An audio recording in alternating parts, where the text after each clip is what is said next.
was surely a very difficult decision. As we shall see, as the two teams line up, we see Steve Bruce waiting to lead out Manchester United. Their manager, Alec Ferguson, has only really had to make one decision about his lineup.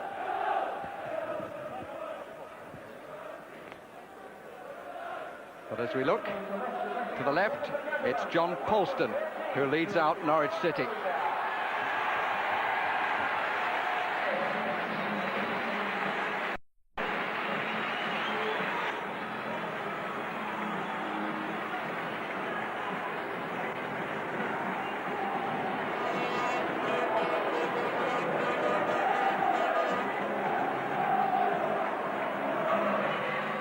And if you're a Norwich City supporter, that will tell you that John Dean has left out the club captain, Ian Butterworth. Polston, who's been out for 11 games with ligament problems in his left ankle, is restored. The other decision that Dean had to make was whether to restore Efa Nakoku to his starting lineup, and he's decided to leave him on the bench as at Upton Park on Monday. Well, I think the introduction of John Polston is probably because he'll be happier playing perhaps on that right flank if he gets pulled out to Mark Giggs. Woodthorpe on number 8 is also previously been a fullback, so can go out onto Kanchelskis, and it's a case really of Goss and Bowen, the two wide flank midfield players, making sure that they occupy United in attacking situations rather than being hauled back defensively. The one decision for Alec Ferguson has again gone against Brian McClare, who scored the only goal at Portsmouth on the League Cup route to Wembley in midweek, but who doesn't keep his place. Mark Hughes, who was suspended on that occasion, is restored at number 10, and no changes in the way that United will play, surely. Well, I think that formation is getting very sort of familiar, isn't it, to everyone, and certainly to the opposing managers. How do we stop it? And it's a great problem. I wouldn't have thought Norwich would man Mark Cantona, and as I say, personally I feel Kanchelskis and Giggs in the opening sort of weekend of the season when Manchester United won here, certainly the width was the key problem for Norwich to solve, and I think that's something that they'll have to solve if they are going to get a result here at Carrow Road.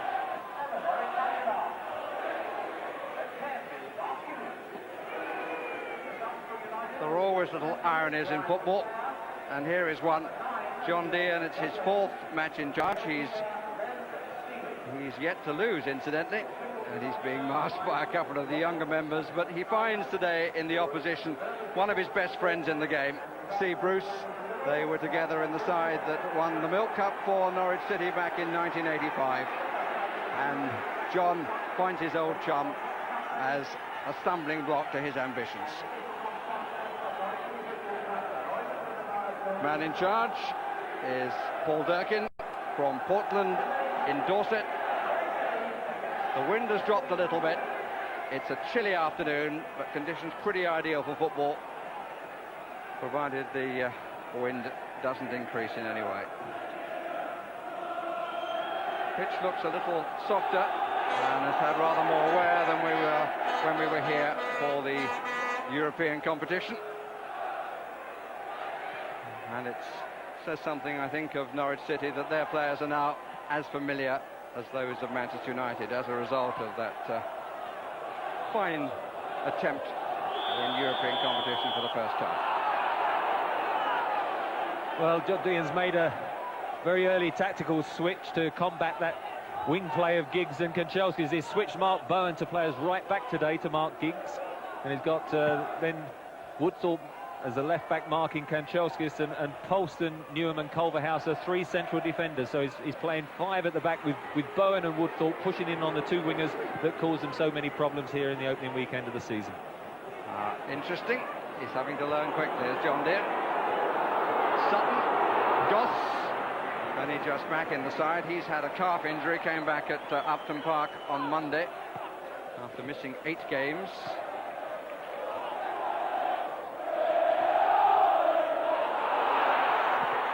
Bruce, good challenge. And here's Welshman against Welshman. Bowen and Giggs. Mark Bowen is pretty quick and knows that Giggs is arguably just half a notch quicker.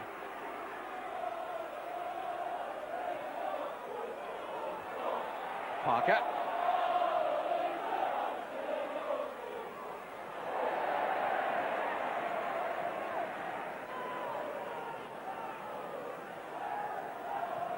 Keane makes the forward run. Parker, two waiting in the middle. One of them is Hughes. First corner conceded by Rob Newman.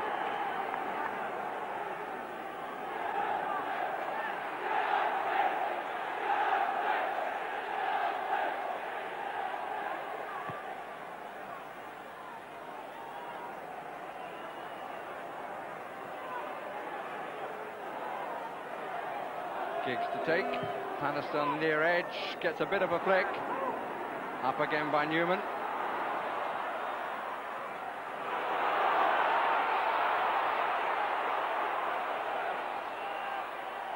Fox with time to look up now.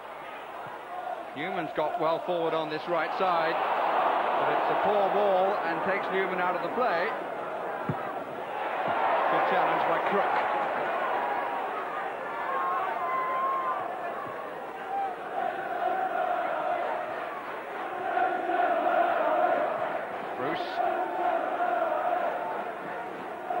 Ince. Paul Ince, who might just be Terry Venable's first name on his first England sheet. Goss. Free kick given against Hughes. Crook and Ince were the two that followed up. Referee right on top of it. Goss, certainly Crook and Megson are staying quite close together in midfield, and that's why it'll enable the two fullbacks, and here we've got Woodthorpe who can push forward. Megson. It got deflected, which is enormously lucky for Ian Crook, because he really didn't set his sights at all correctly. So one corner apiece at the start. Bright sunshine down at Peter Schmeichel's end. Fox almost stole it.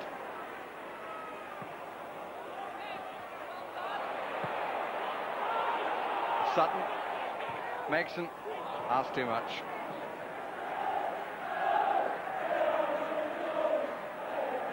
Gary Megson, who's now John Deehan's number 2. Youngest partnership in the Premiership. And that's not easy to say. Ince. 5th cup meeting in the FA Cup between these two. City lead by 3-1. United's success was back early in the century, 1906. Ince. And a little bit of a problem going on involving Roy Keane. Gary Megson calms it down, and the referee wants to talk.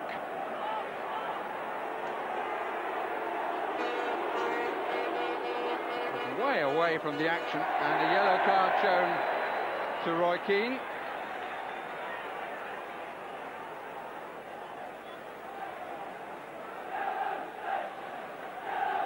And the free kick given to Norwich City. It was way away from the play. There's a little bit of running forward, and then a check out, and confrontation with Crook. It's rather boiled over. It's surprising from the Irishman. It wasn't worth really getting excited about getting booked for, that's for sure. Certainly wasn't going to top any boxing bill. Cantona, first touch. Giggs' wasn't as good. Newman, rather driven at Fox. Good touch, Crook. Fox, from Bowen. Bruce. Dennis Irwin. Good cover, Mark Bowen. He's going to have a good game if Norwich City are to win this.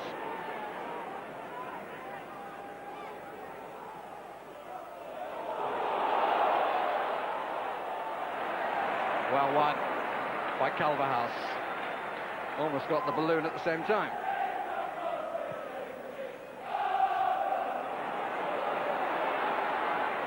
Goss. Caught by Paul Ince. It was fairly minor, but sufficient for a free kick. Here's Culverhouse.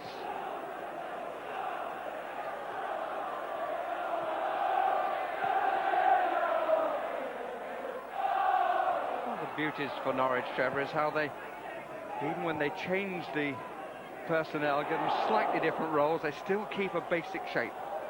Well, they've just got good passing habits, haven't they? Where they're probably going to sort of lack a little bit is width today, and what I think you'll find is Manchester United, once they get themselves sorted out how Norwich are playing, will try and use Irwin and Parker, because they're going to be the spare men, because they've got no one to mark.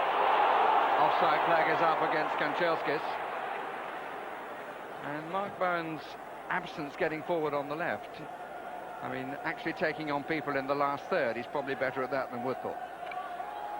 Well, he is, and I mean, Woodthorpe and Bowen are going to have to push forward if they can, but you know, Chelsea's kicks are so good on the counter-attack that they're going to be cautious, and so you do worry that Sutton and Fox will get sufficient support to really worry the United defence. Parker. Culverhouse across.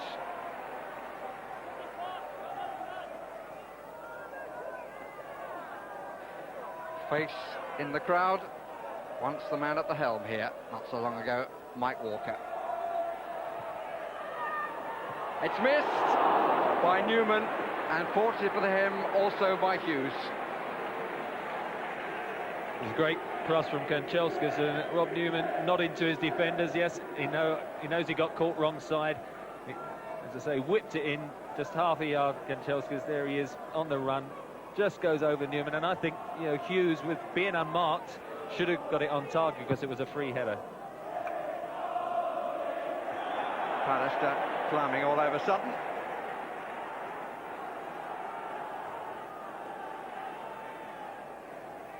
Crook to take. Looks for Fox. Well ducked out by Pallister. Pallister began his United career playing against Norwich. That was at Old Trafford back in August '89. And he conceded a penalty in a 2-0 defeat. Served them well since.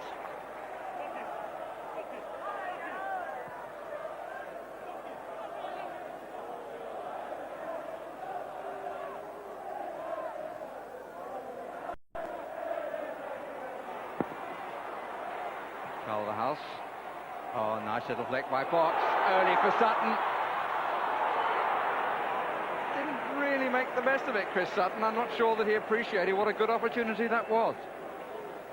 Owen did well, having played him onside to get back and put him under pressure. And the ricochet actually could have gone anywhere. And fortunately for United, it went closer to Schmeichel rather than Sutton or Fox. For the neutral early promise, there have been opportunities on either end. Belongs to Culverhouse, but he changed his mind. He was going to get it before it bounced and then realised it was too far away. 10 minutes gone, useful, but just a bit too long from Giggs. Wind may have played a part in that, curling it back slightly. Good running by Parker. Excellent challenge by Goss.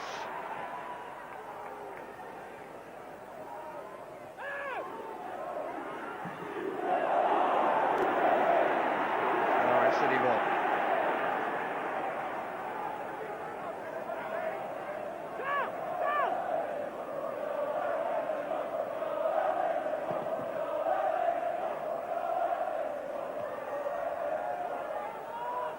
No danger.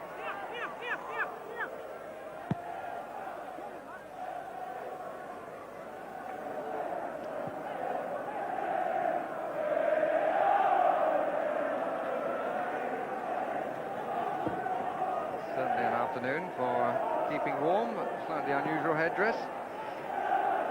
More often to be seen in the desert, I would have thought. Oh, well claimed by Keane. Really attacked the wall.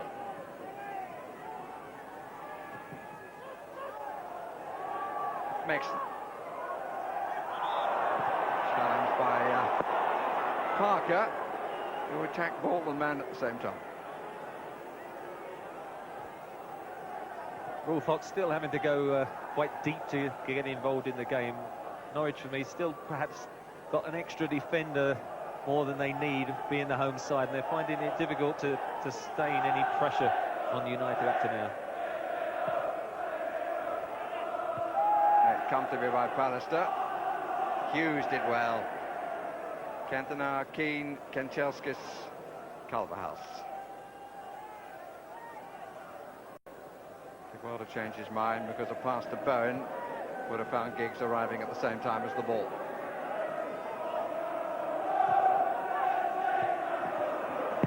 Foot got round.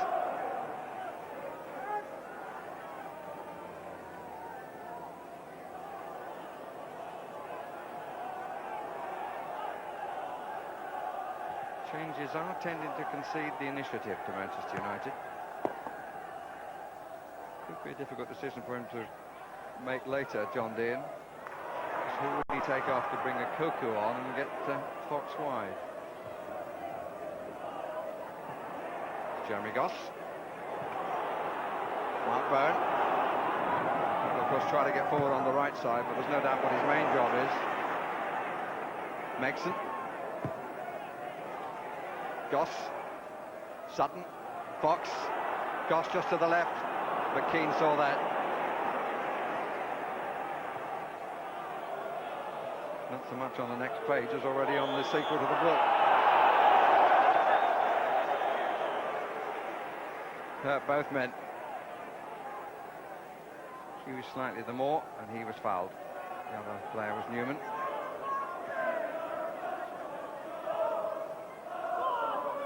Kanchelskis. Bit of a dive in by Megson, but he escaped with it. And Fox escaped with the ball. Crook. Offside flag. Fairly predictable. He waited, and Manchester United just waited to move up in unison. Well, Rolf Fox set up the initial chance out wide on the left, so that when it came to Crook, there weren't many options on. There was only Chris Sutton. Manchester United, we've seen so many times this year, they hold the line so well near the 18-yard box, and Sutton was a couple of yards off.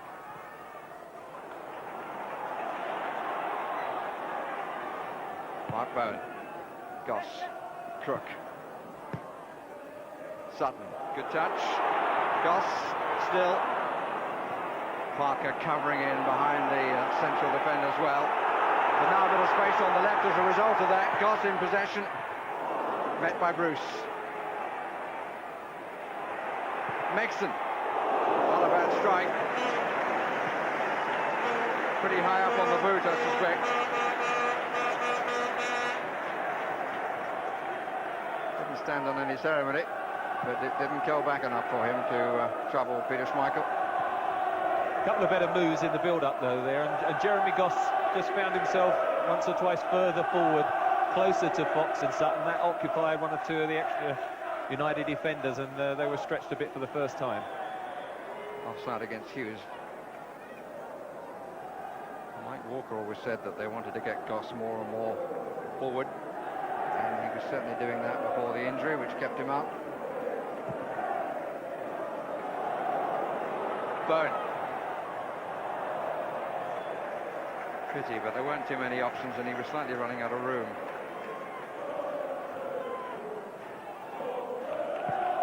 We've had 15 minutes of an interesting contest.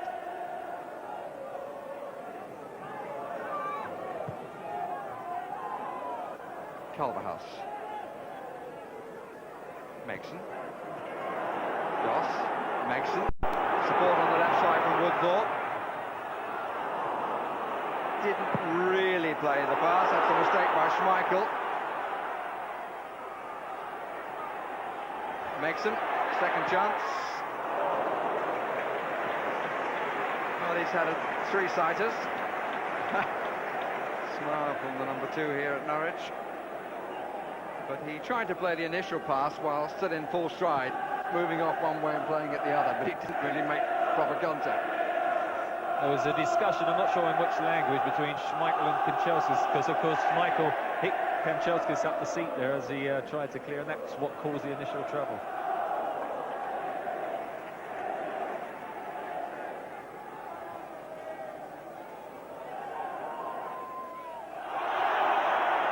Foster again climbing over Sutton, who wanted the kick taken quickly. Still wants it down the middle. Bit short. Culverhouse does well. At some cost. Initial pass played him into trouble. As he laid it off, it was Mark Hughes tackling back, I think, who caught him. As you can see, he just lays it off. Nice Paul Ince coming in after Mark Hughes was on the floor and just caught his ankle.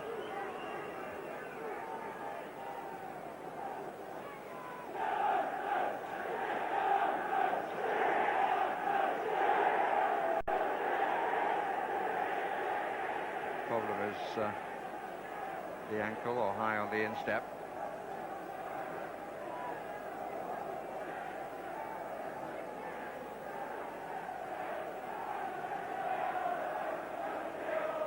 Robert Chase, the chairman, in the front row. Very big day for his club. So keen to get back into Europe, and they must know that the FA Cup is the best route. But what a bulwark to be put in their way, Manchester United.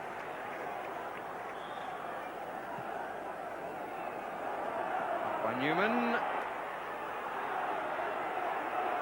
Giggs, first run.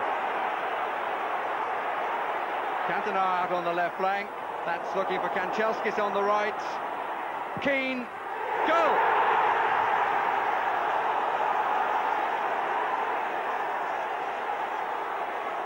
Suddenly there was so much space. And Roy Keane gets his first since November. And nothing that Brian Gunn could do about it. Giggs, who started, had Cantona to his left, found Kanchelskis, whose first touch wasn't great. In came Keane, and into the corner. May have got a slight deflection off the defender. Magnificent break by Giggs. I mean, that was United, what they've been about all season, the counter-attack, and 3 or 4 men eventually got in the 18-yard box. Kanchelskis knocked it back to Keane, and suddenly, from being on the defensive, they've gone one up.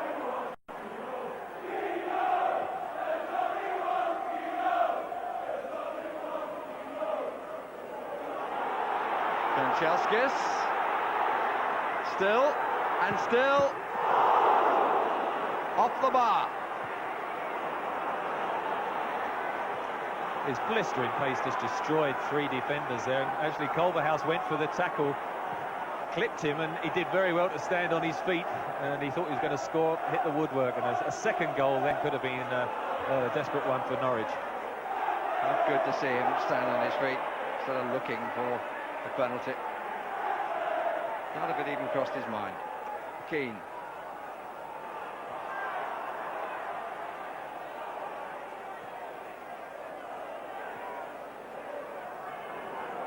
Culverhouse.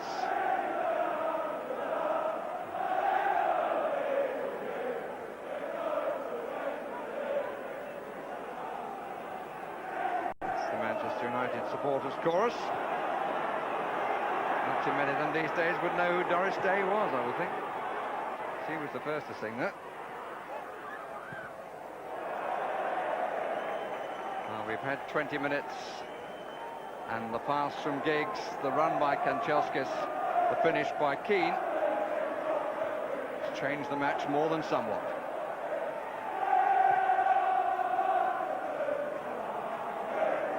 Parker, Keane, with a bit of room to hit another one. And my heaven, he struck it well.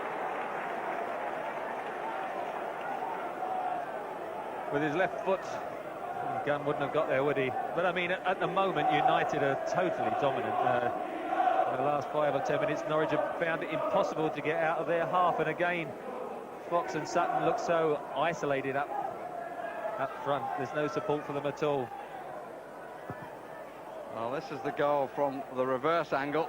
Look at the pass to Kanchelskis.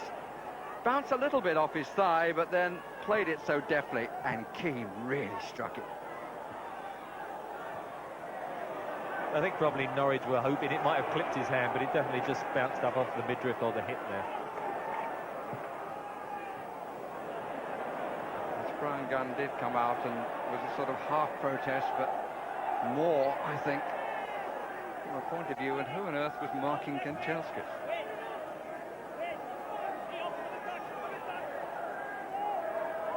That's the problem, though. If you're asking your two fullbacks who are marking them to give them the width going forward, when it breaks down and they get behind you, then suddenly there's acres of space, as Giggs and Kanchelskis showed for that goal.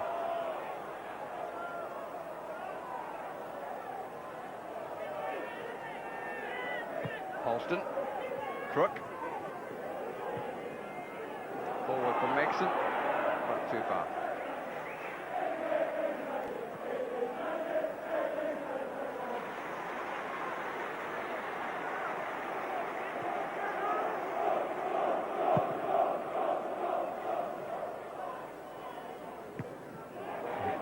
Well, it worked. Interesting thing is that among many who think that Eric Cantona is the key man, he's hardly touched the ball yet. Offside is Ince, and yet Manchester United are in the lead. He was loitering with intent on the left when Giggs decided to find the Ukrainian instead. So they filled up the midfield, Norwich, to try and occupy his space, but I mean, you know, Giggs and Kanchelskis, if they're marked, the two get-out people are Irwin and Parker all the time, who've got acres of space, and that's what's given them so much possession. Hanging a bit. Comes on to Fox. Irwin puts it out of harm's way.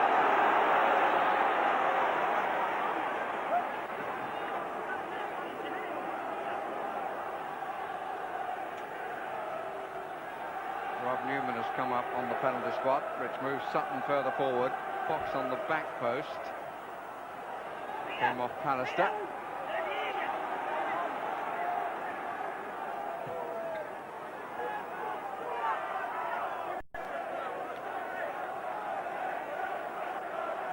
Sutton on the near edge this time. He didn't quite get it. Peter Schmeichel blocked behind him. It's another corner. Well, the United defenders having a go at Peter Schmeichel, quite rightly flapped at that.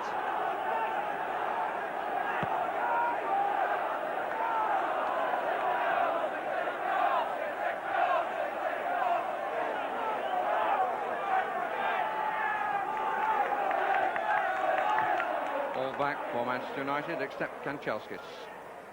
Bowen, Goss, feel for offside and given.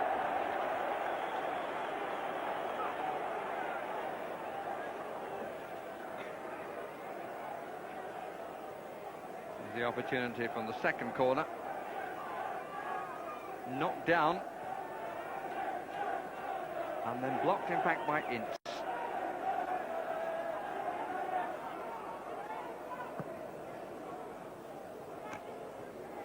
Well up Giggs. Plenty of time for Brian Gunn, man who began his career, Brian Gunn, under Alec Ferguson at Aberdeen.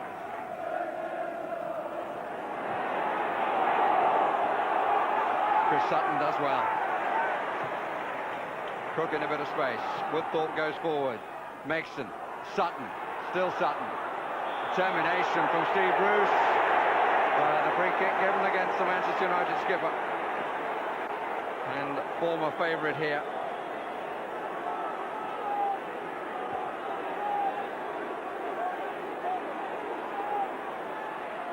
Now it's just right of centre. Chris Sutton finding something fairly amusing. Opportunity for Ian Crook.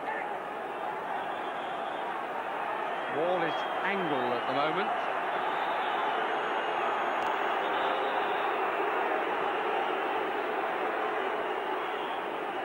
Tall man at the end of it too.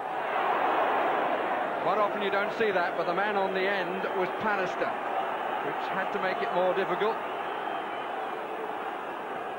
Yeah, an interest, you can see Gary Pallister, who jumps up there, but he is the biggest, so he's got to go over that little bit higher, and Schmeichel was never troubled that that was going to dip under the crossbar.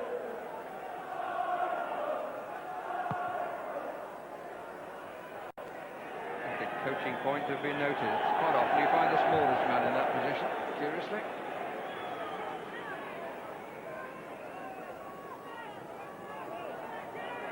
Well, Parker is free on the right side. Bruce saw him but didn't find him too well.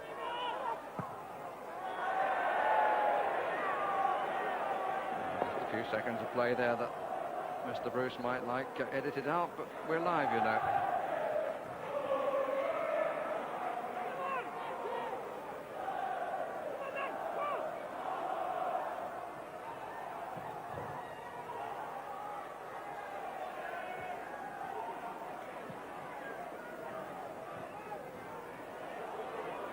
Giggs, still Giggs, and Hughes, that touch didn't help him. Oh, confidence. Suspicion of handball there, but he got away with it. Raw Fox. Keane in very determined mood, as he showed at the beginning when he got himself booked. Parker. From behind that caught Mason.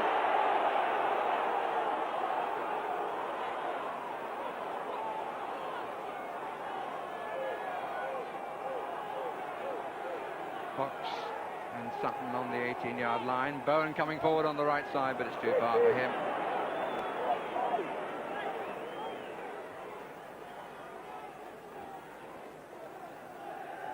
I'm sure that many clubs playing Manchester United this season, and indeed last season, have felt that they were playing a man short. But in one sense here, Norwich City are exactly in that position. Yeah, it's a very thoughtful John Dean there, isn't he? I mean, I would have said at the moment the system hasn't worked for him, and it's difficult. Does he wait till half-time?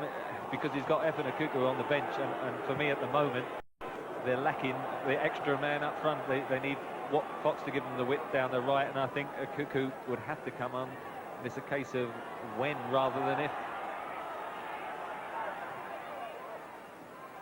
Little flick on, Hughes. Newman's physique was enough.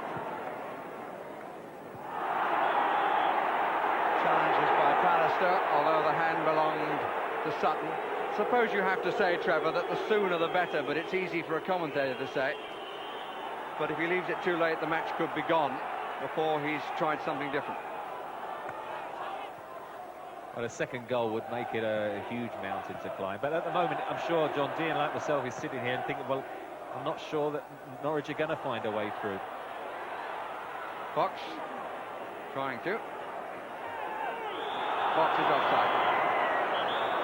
But they were passing to each other within 3 or 4 yards.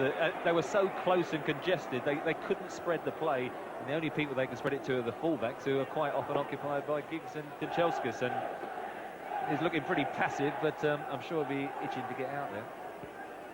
Effen Kuku surely has a role to play. But he'd like to get on the stage before the curtain comes down. We've had a third of the match. Bruce. Dennis Irwin.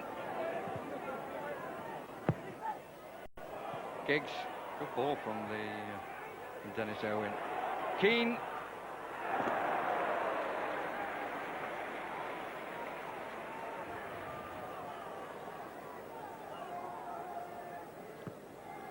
He looks very pensive, John Dean, John Faulkner in conversation. Not a flicker for Alec Ferguson, who says that his side should treat these cup games not quite as a day off, but the main priority is to retain the championship. And if the cup runs come, so much the better. And at the moment, they're too good for everyone. 28 matches since they lost at Stoke in the early stages of the League Cup competition. Well, they lost in Europe, they weren't actually beaten.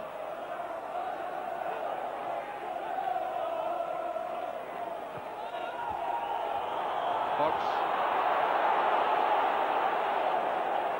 Well, the crowd getting frustrated because, well, that 4 or 5 times Raw Fox has got called offside, but You know, if they hold the 18-yard box and they've got no width, all they can do is play down the middle area and just run into that United offside. And at the moment, most of their play being totally frustrated in that final attacking third. If you're just wondering, from my previous statement, how you can lose without getting beaten, I should tell you that Galatasaray was 3-3 and 0-0. The goals away from home that counted.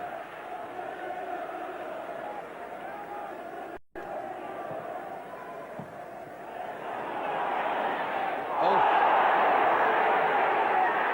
Bruce's determined challenge. Certainly the best central defender around yet to be capped.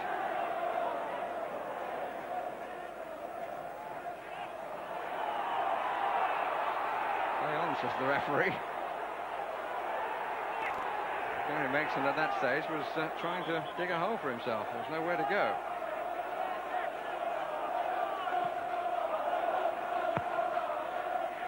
Sutton trying to turn on it.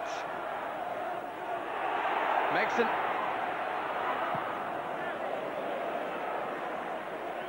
A lot of the opportunities on the edge of the box are coming to Gary Megson. Bruce. Perhaps he thought Peter Schmeichel felt a bit cold.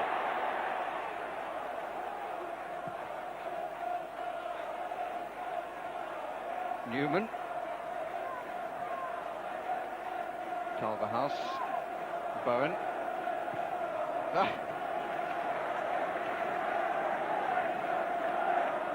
Typical one-touch Norwich City, but the touches at the other end are proving elusive to find. Chris Sutton is involved in a real physical battle with Gary Pallister. He hasn't been able to contribute too much as yet. Just a touch short, and Giggs dispossesses but can't find Mark Hughes, but he was close to doing so. I'd like to see him chance his arm with his right foot in those situations sometime. Yes.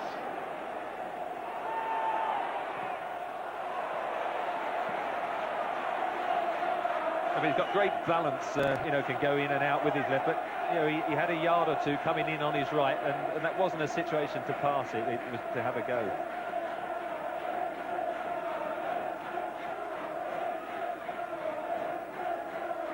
Comparison is always hard for Ryan Giggs, but can't help feeling that best he would have.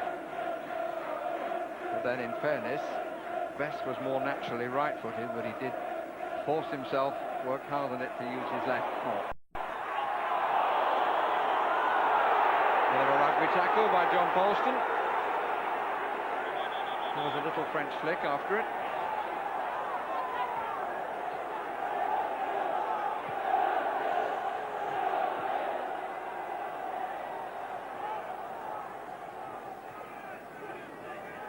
Hughes, Owens made the good forward run. Giggs.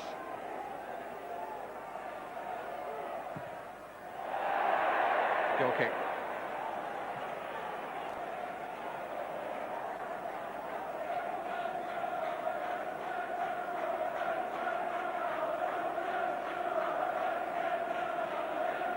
Well, most of the noise is coming from the visiting supporters. A few Norwich supporters joining in the competition.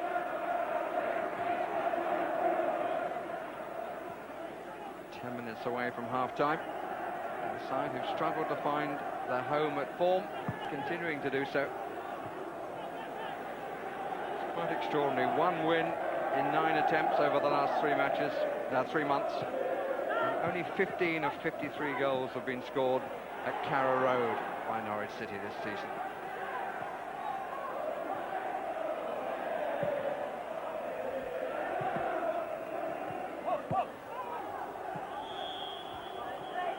Offside flag.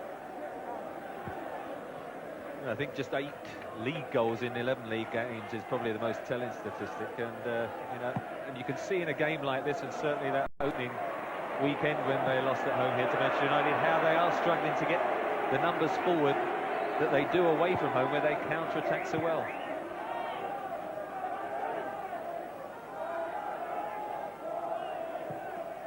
box, Crook. Good cover again by Parker. And Chelskis is forward, Keane is forward.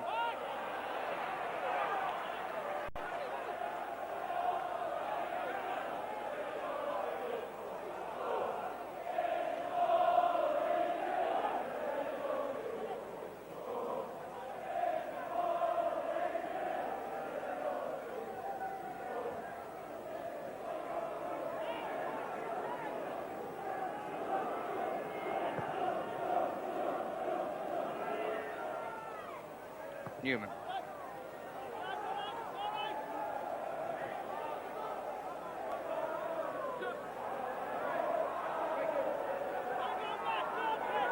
When he was number 2 to Mike Walker, John Dean was rather more vociferous and is showing himself now in the managerial role.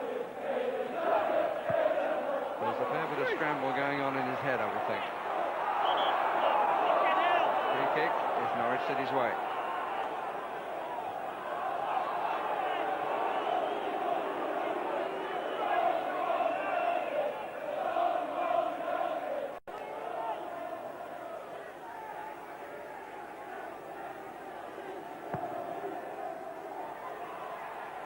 Sutton down on the deck, looks at Mr. Durkin.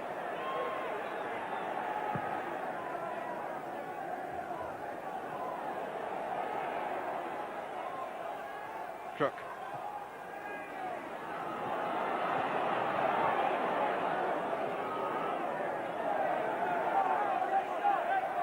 Giggs now in the role of marking Bud. Didn't play a good pass. Cross, oh dear. Eric Cantona will be booked for that. That was a bad challenge by the Frenchman and quite unnecessary.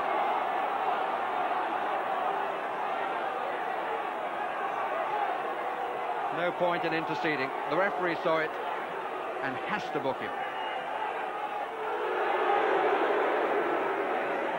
Well, I can see him shaking his head, but there, you cannot defend this tackle. And look, Jeremy Goss is going nowhere. There's no need to do that. I mean, I think he's very lucky not to get a red card for that. Yes, I agree. Goal kick. The man who's been out with a problem to his right calf. Apparently none the worse for wear. But it was high, it was two-footed, and the ball had very little to do with it. Well, Cantona is probably frustrated because he hasn't been able to get into the game because of the way Norwich have played, and Polston's doing a good marking job. But I mean, the rest of the team are getting a bit of the space and the benefit from his reputation, and some games he's going to have to accept that, but not get involved in tackles like that.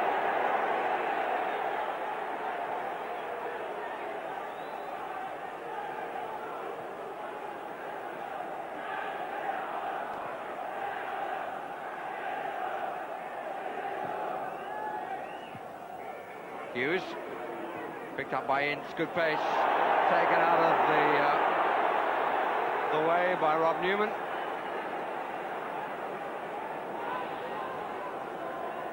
Five minutes of the first half remaining. Not as yet the classic that the neutrals would have hoped for. Up his gun.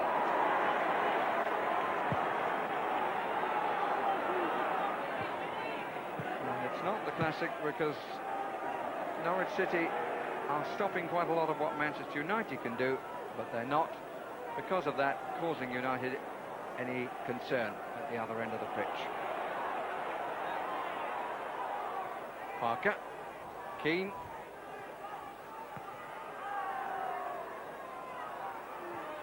Up early was Bowen, and very effectively. Mexon getting through a lot of industry.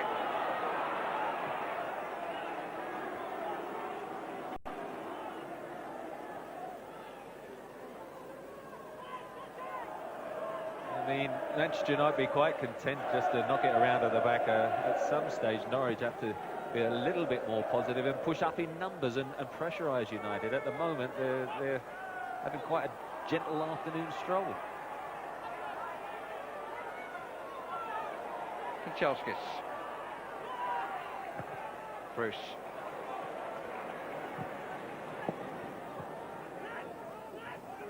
Keane.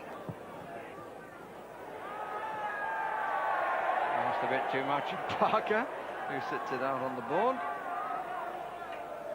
But they're using Parker and Owen just to keep possession, because on each occasion the three central midfielders, Jeremy Goss in particular, is having to work from one side of the pitch to the other. He's rarely got forward as he is now.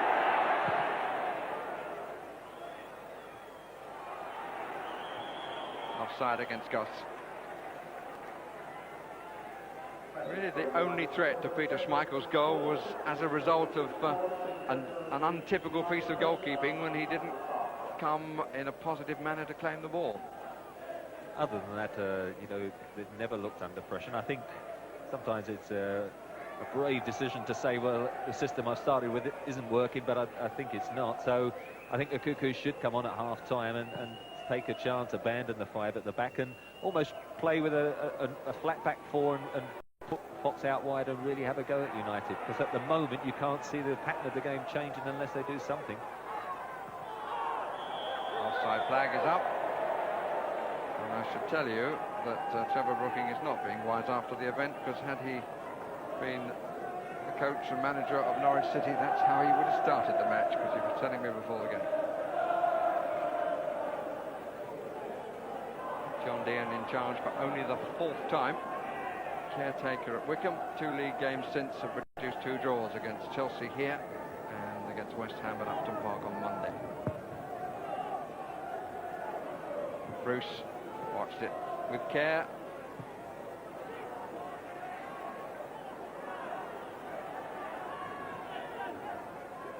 Crook. Mistake by him, this could be trouble. Too much running for Kanchelskis, and United actually didn't play that too well. Given a second chance to do so, but not a third.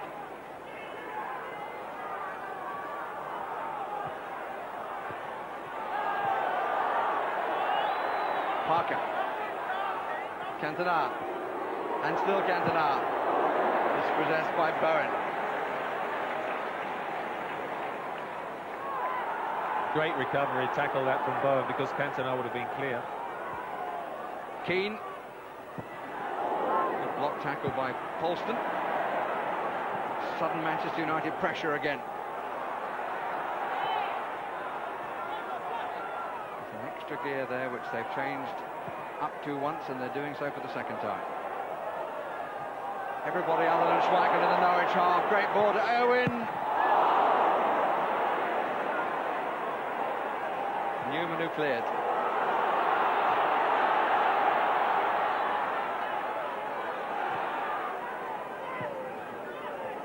Norwich passed their way out of trouble. But they, as yet, cannot pass their way to parity. Joined us late, Manchester United leading by Roy Keane's goal.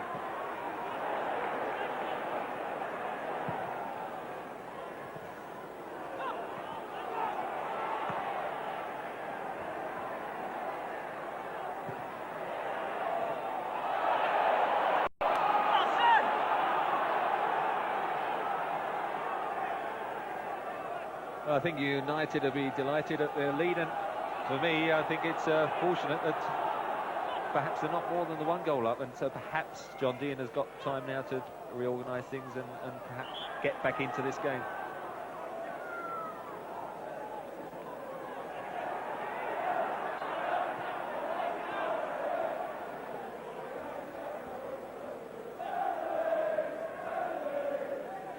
Peter Schmeichel has had 16 clean sheets this season, including the last 3 games, all of them won by 1 goal to nil. Which is where we stand, as the referee is not quite poised yet to blow the half-time whistle, but the kettle's certainly on. Parker, Cantona, getting a few boos for the challenge on Goss, but we've seen a couple of moments of the other side of his nature since then.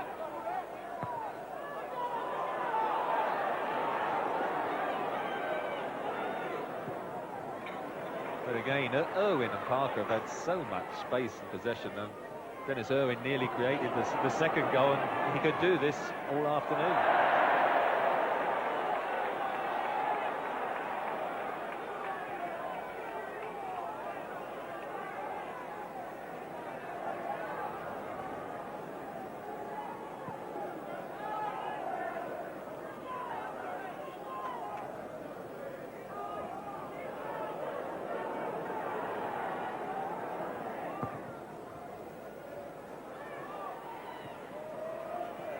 Bannister. Ince. Keane. Parker. We allow just over 2 minutes. And Manchester United go off at the end of a half, which was very comfortable for them. 1-0 the lead, the goal by Keane after 19 minutes. Thanks, Barry. Yes, United in total control at the moment, and you can see why Norwich don't get goals at home, Alan. Yeah, the system's perfect away from home, but at home it's no use at all. Norwich are playing nice, concise, precise football. It's lovely to watch, but it's absolutely powder puff. They've got Sutton and Fox up front, they've got no support. You've got Pallister and Bruce back there, they've got the cigars out. They're sitting back in the 18-yard line, and they've got Keane and Ince playing just in front of them. You know, they're letting Norwich play all day, just play it back, and then when United get it, it's break. And that's what they've done. And United tactics are perfect, but Norwich have got to dispense with the sweeper system, go back to a flat back four, and have a go. Spread it at the front a bit. Yeah, play Fox on the right, get a bit of width. Yeah.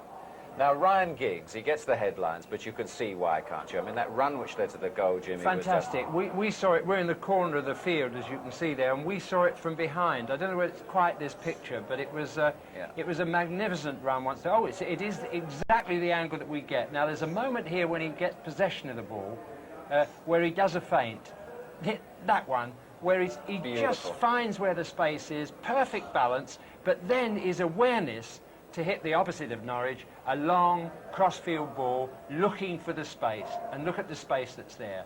Kanchelskis gets it, neat little touch back, and Keane, who's had a superb first half, on the end of it, full of energy, and says thank you very much. Of all the players, Alan, that you pay to come in and see, this is the boy. This is the man. I think they shouldn't back off here, to be fair. He does remarkably well. It's a great cross-field pass, not a great first touch from Kanchelskis, good touch inside. Keane comes in. Brian Gunn maybe should have got a hand to it, but a fabulous goal to watch. Keane's had a very good half, hasn't he? He's defended well, he's attacked well, and he scored a great goal. You see Norwich coming back in this one, Jim? Well, the phrase that was in my mind was tiptoeing through the tulips, and when you've got tulips like Bruce and Pallister, it doesn't work. Big tulips, as tough Alan tulips. says. I mean, it's easy enough to see it, and sometimes you do get carried away with it because it's so neat and precise, and we say, isn't that lovely, that Nice touch? to watch, then all But breaks as down. Trevor pointed out, there are 4 of them at times within about 10 yards of each other, and that doesn't give you the space to open The up. problem defences. is now that if they come out and have a real go, United will just sit back and hit them in the break, and they might murder them. Thanks for the moment. We'll have more about this in a moment or two. And, of course, we've got the draw live for the 5th round to come after this match. But now let's enjoy some of the highlights of yesterday's FA Cup ties.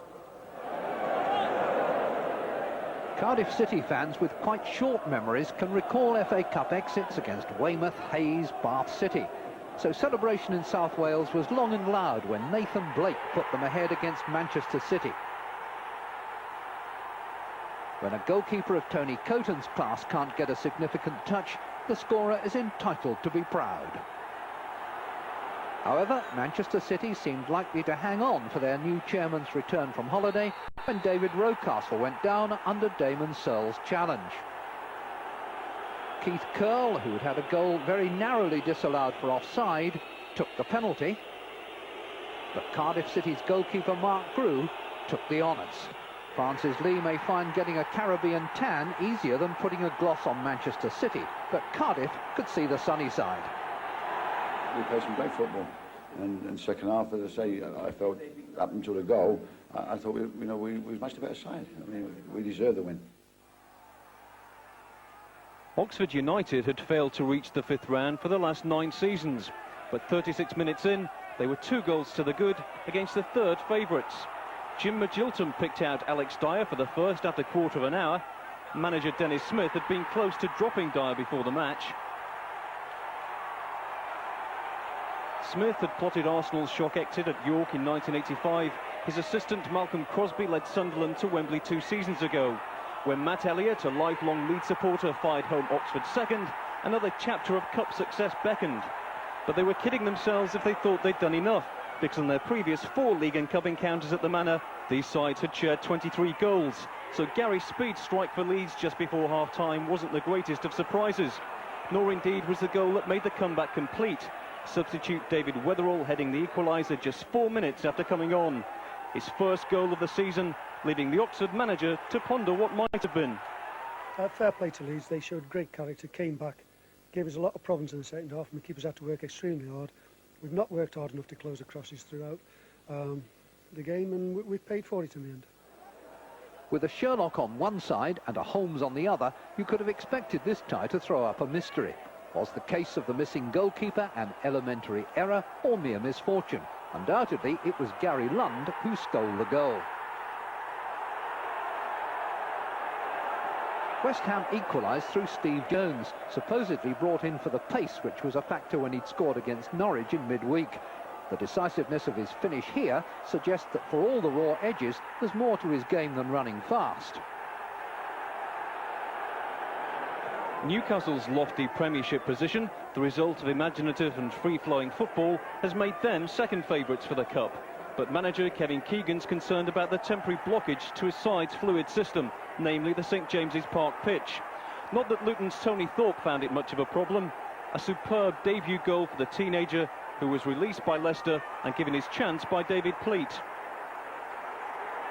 Newcastle spurned chances to equalise and was stumbling to a shock defeat on the bumpy surface.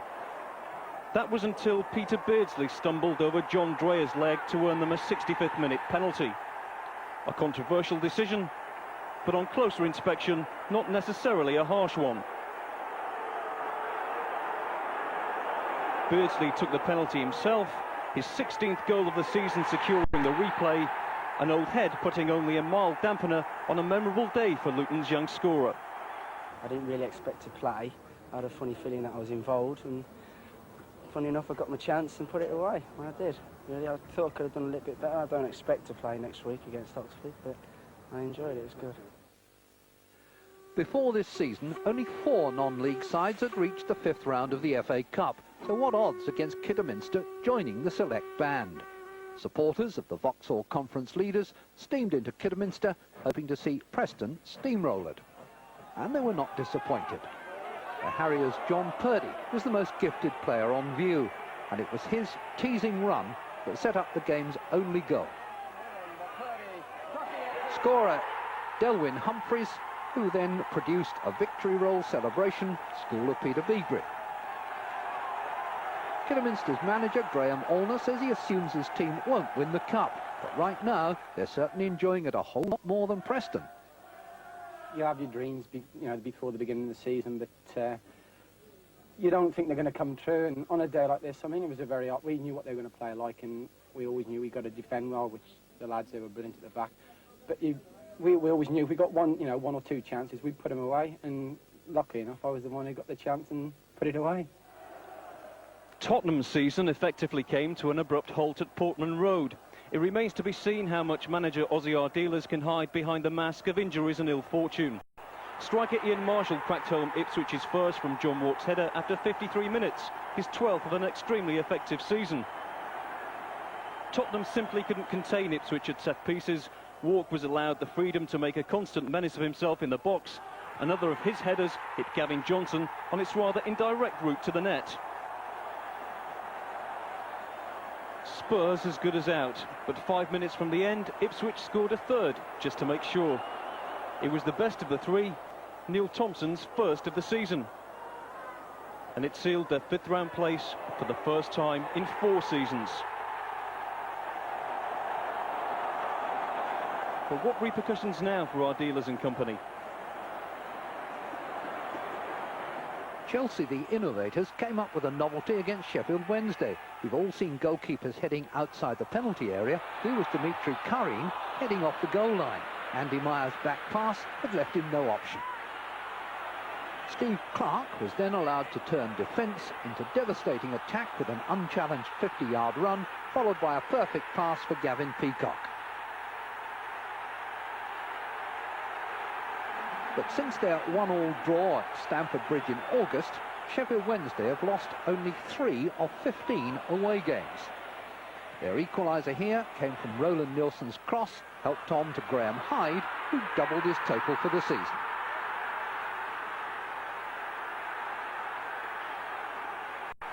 One of the best goals of this or any other cup round came at Home Park, where Peter Shilton's second division side are looking good for promotion. It's little wonder if this is the kind of play they've been producing. Dwight Marshall going solo, the end justifying his single-minded intentions. But this one finished as one of 7 draws yesterday. And the draw for round 5, remember, coming up live after the second half here, where United leading Norwich by that goal to nil. Now, the former Norwich manager's here, back home, to have a look at his old side today, Mike Walker, and he's with Ray Stubbs. Mike, your assessment of that first half? Well, it's been a bit, they cancelled each other out, really, to a certain degree. Thought Norwich played some good stuff, but really haven't threatened them that much, although they've got into their half. But it's typical Manchester United, they've sort of contained them and then broken away and scored, you know, and then could have got another one just before half-time.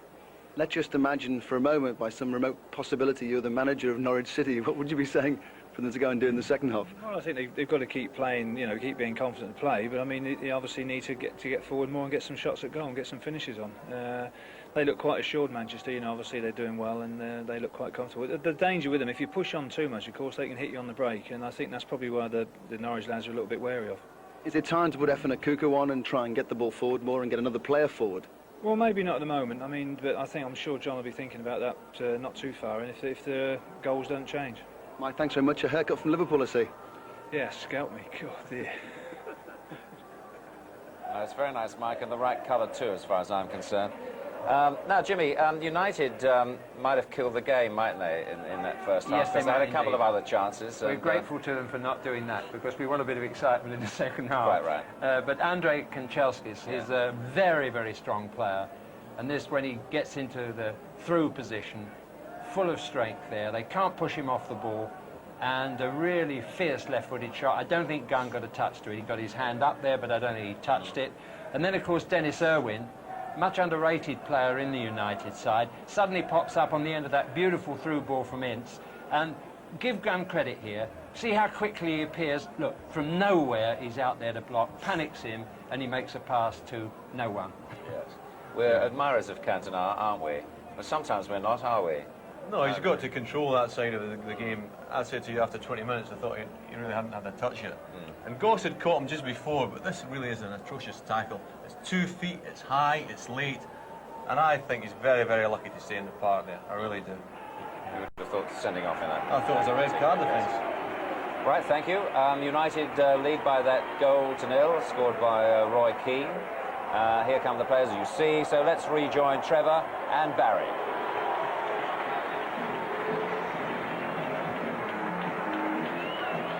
She's well wrapped up, and I imagine that most Norwich City supporters will be looking to see if Efan Akuku is out there, and the answer for the moment is in the negative. No changes, but as yet no tears to affect the paint on the face. I don't think Chris Sutton in the first half had a shot on goal. In fact, the only shots that I can remember all came from Gary Megson, and none actually forced employment from Peter Schmeichel. Earlier for Kanchelskis. Yes, he has got it.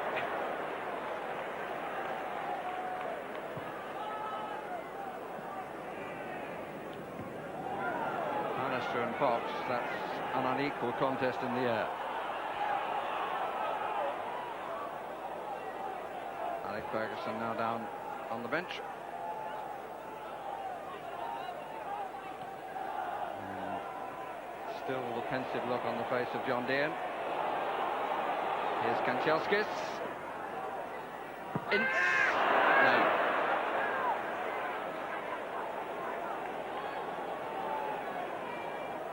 No tactical changes from Norwich, same system at the moment, and United immediately take the early initiative. Roy Keane involved 2 or 3 occasions. Probably over the last couple of weeks, thought he played very well down at Portsmouth when they won, and he seems to have been enjoying probably his most impressive spell since joining them from Nottingham Forest. It takes time in a star-studded side like this, but today I think he and Kanchelskis have been the two to catch my eye in particular.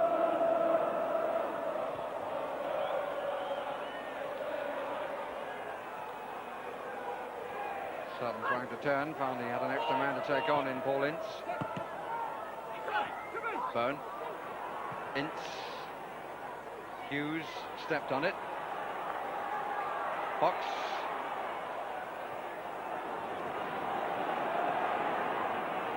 Thorpe. By Bannister. Crook. Trying to get it over Giggs, who covered in very well. Keane, a lot of space to move into. Front players disappointed it wasn't played earlier. Played now for Cantona. Paulson to play with him.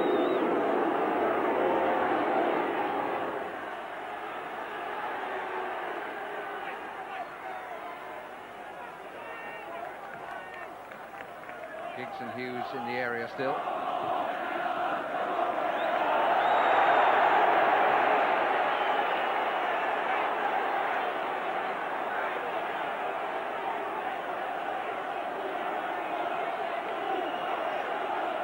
Referee, arms behind his back, unmoved.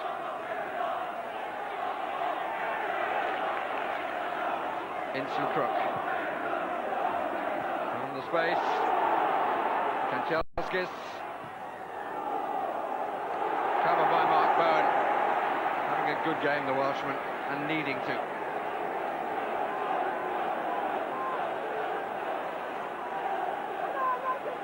Up comes Bannister, number 6. Cantona following in his footsteps. Slightly further across, Hughes further across still. All academic, because it was so easy for Gunn, not a well-delivered corner.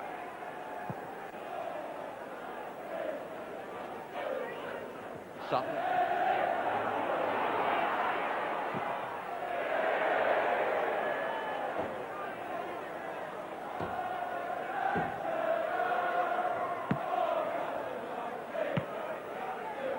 Norwich City and Oldham Athletic, the only 2 sides from the Premiership still without their name on the cup, still left in the competition.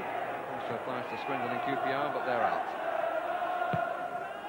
Here's Fox. Offside.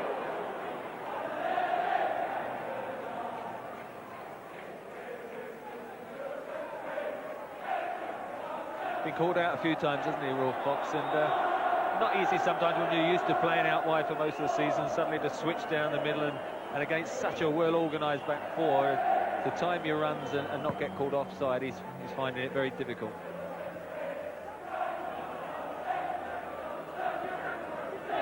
Manchester United chorus singing the Cantona carol. Whether it counts with the old thought that carols out of season, trouble without reason.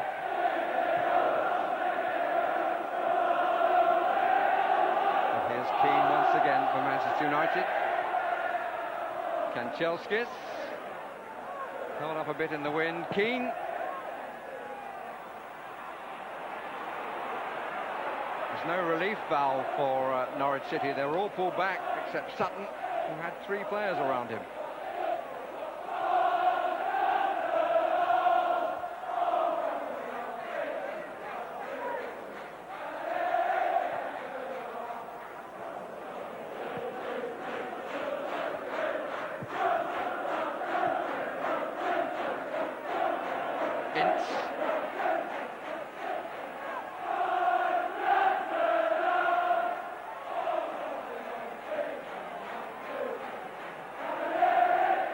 Parker.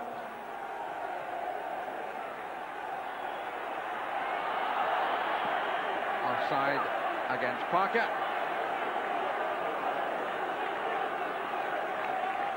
Yes, I don't think the lyrics of that song are ever going to win any award.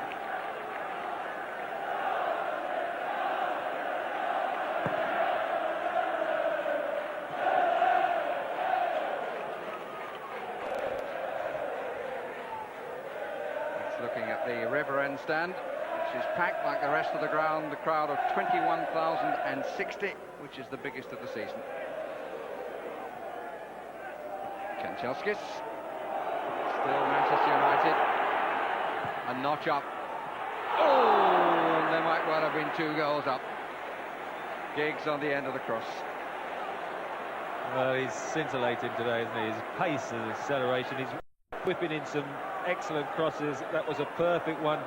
Ryan Giggs just perhaps getting beyond the near post and couldn't quite get it on target, but I mean, he's just using his acceleration to get away from Colin Woodthorpe, and Ryan Giggs just couldn't quite divert it on target. But at the moment, I mean, it's almost an action replay of the first half, and you feel a second goal is inevitable unless Norwich in some way do change it. And Cuckoo and his exercising his legs in the far corner, the top end of the pitch, and probably just waiting for a signal, but I would have thought sooner rather than later. That was an observation made during the course of the first half. Pallister's header.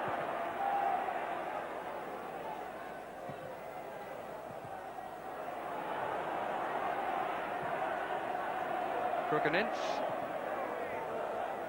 Still in. Newman. Bit of time for John Polston.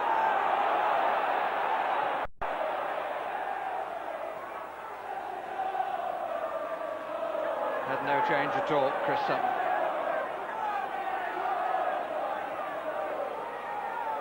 Owen. Free kick is given. Crook helps Ince to his feet.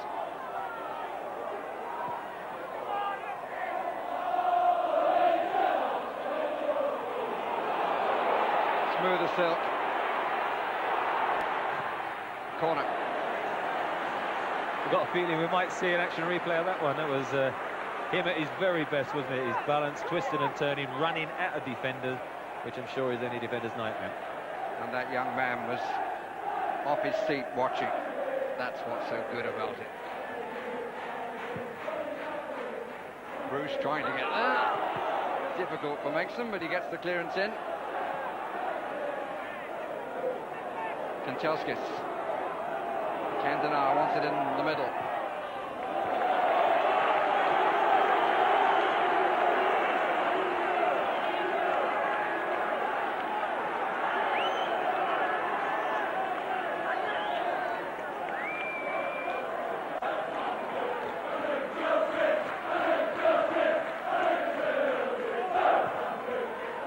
Bruce.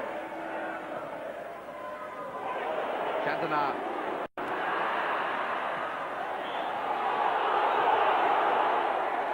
Disappointed to hear the whistle.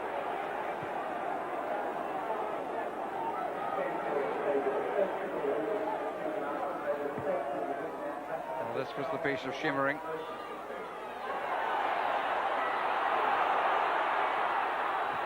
Back to Fox, who doesn't find Goss. And for the first time, Schmeichel with a few words to say.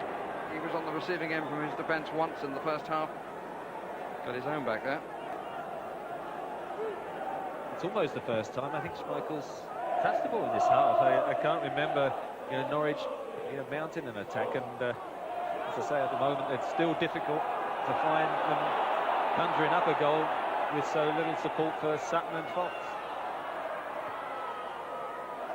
We've had 10 minutes of the second half.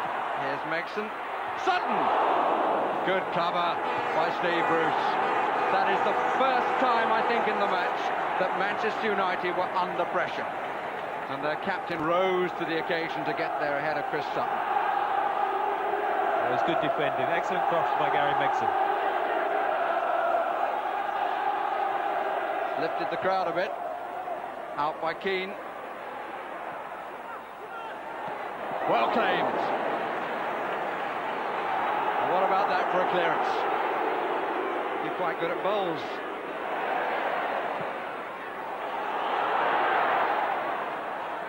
Linesman's flag was up.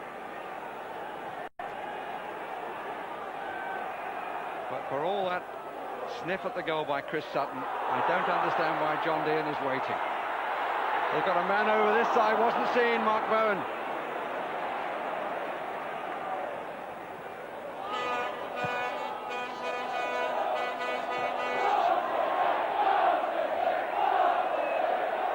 Interesting that Bowen has now pushed forward on the left side. Here he is again. Referee's given the free kick. Yeah, it's Gareth Mexon and Paul Ince. Paul Ince not one to hold back on comments and his antics, and there was a spell, I must say, you can see he's only shadowing Mexon here, and there's no need really for him to react like that. He's risking a booking. Crook. Mark Bowen still pushed forward on his left side position. Well played, Steve Bruce again.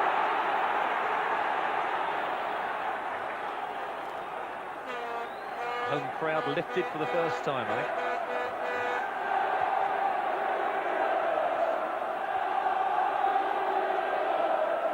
Sutton on the near edge. Met by Pallister. And a bit of pushing going on. Free kick is to Manchester United.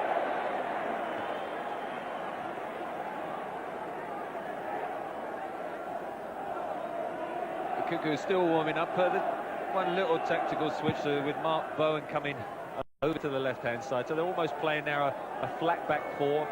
Mark Bowen's come onto the left of midfield to join the other midfield three, and I think also that's to help out poor Colin Woodthorpe, who had Parker and Kanchelskis running in ragged down this flank.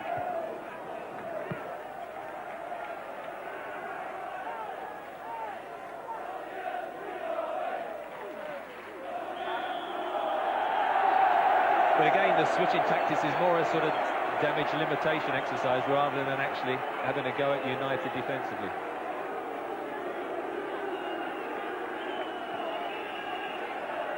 Faces of apparent resignation there. Hicton now to take the free kick. Keane far side, then Hughes, then Giggs. Bruce has now joined those three. Ince is poised as well. It's Bruce at the back. Newman there first. Pallister got his head to it. Fox took it down beautifully and played it early. Over this side is Mark Bowen. Everything now to his right. Woodthorpe supporting now to his left. And here's Goss!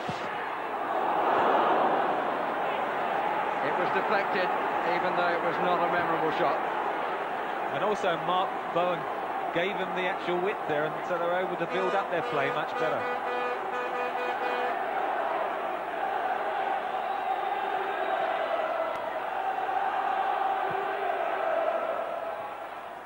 Won by Keane. Crook again. Bowen. All back by Kanchelskis. Bowen. Megson. Bowen. Keane not taking any chances, and Schmeichel is furious about that.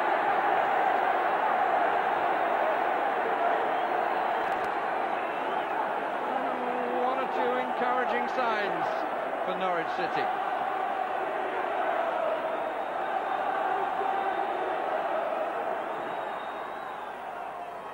Megson. Parker. We've had 2/3 of the match, and for the first time Norwich City are asking just a few questions. Goss. Better strike. Great stop, and wide. The second two from Falston. It's still in play. They're queuing up, and Parker does well. I don't want to labour the point, but if you added a Cocu to all this, might it not make that bit of difference? Bowen.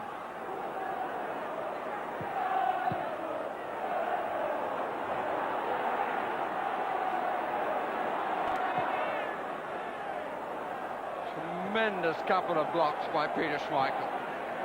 He was really lifted by the annoyance of Keane taking the ball away.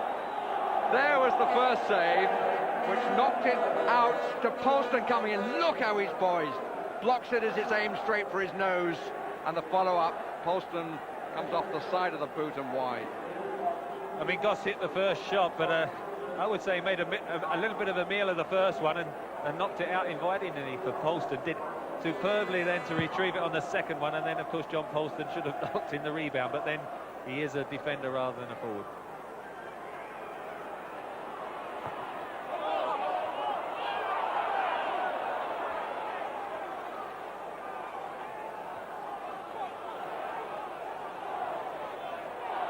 Best chance of the match for Norwich. Well, for their skipper.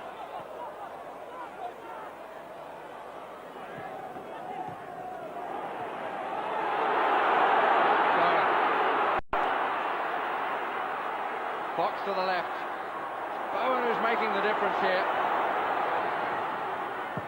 Good strike!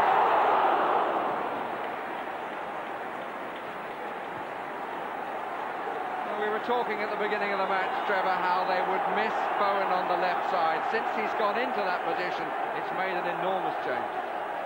Suddenly they've got extra numbers forward, and of course Manchester United was unlucky there. It's only just curled away from the far post, Bowen, but not only is he giving them balance on the left-hand side, but he's getting forward, supporting Sutton and Fox, and suddenly the defenders marking them are not sure whether to go with the runner, going beyond them, whereas before they just knew nobody was going behind them, and they just had two strikers against four defenders. It's a different match now, all right. Parker, Pallister.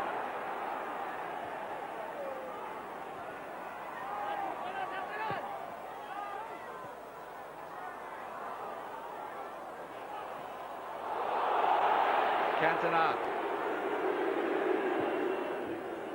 Giggs.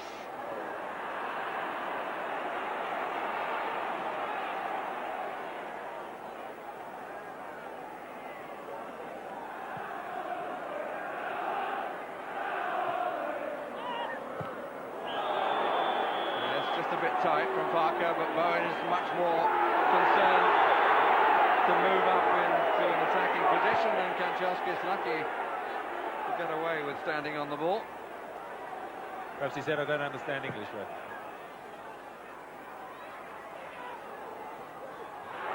Ball by Ince. Shout in unison from the River End stand. Makes some thought about it.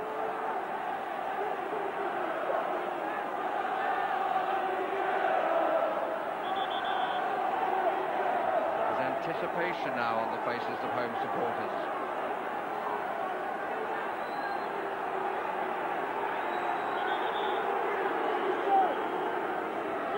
Two Norwich players out to the right. Fox now sort of on the edge of the wall. Switch the other way. Bowen. Goal kick. It was a well-worked free kick. Everything went according to plan except the final shot, because he definitely created the opening. Plenty of space to run onto. You can see, moved it to the left, thinking he's going to hit it with the left, but it comes right across. He's got a lot of space there and pulled it badly. Dennis Irwin who bought it. He was the fellow who ran from the middle and left an enormous hole.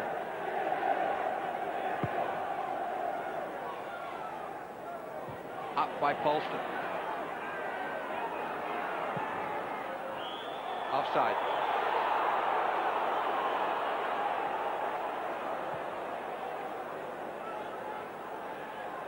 Well, credit John Dean for the tactical change, which has certainly made a difference. But how much of a gambler is he? Might of course be argued that such as Norwich City's away form, that one goal could be enough.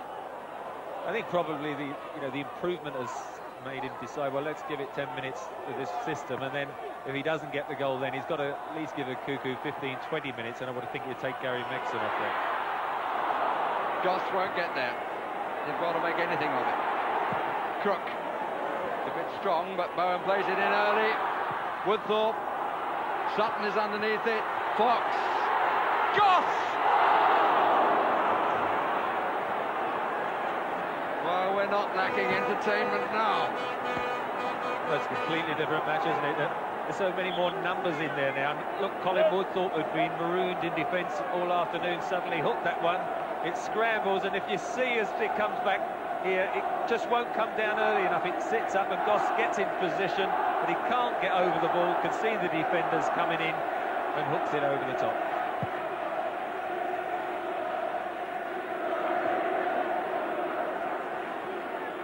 Parker. Keane. Two to his left. Still. Blocked was by Newman. And suddenly, after being penned in a bit at their end, Manchester United break out. And whenever they do it, they look capable of finding a finish.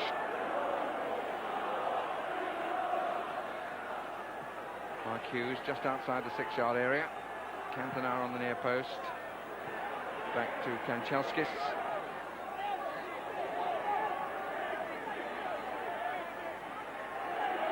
Giggs taking on two. Trying to spin through rather than round. Good challenge with Bowen.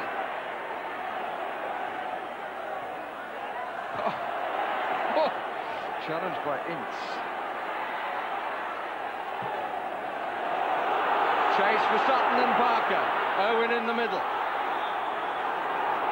And the free kick. Use of the arm by Chris Sutton. He wasn't going to beat Paul Parker at the pace because he's as quick as any in that back four.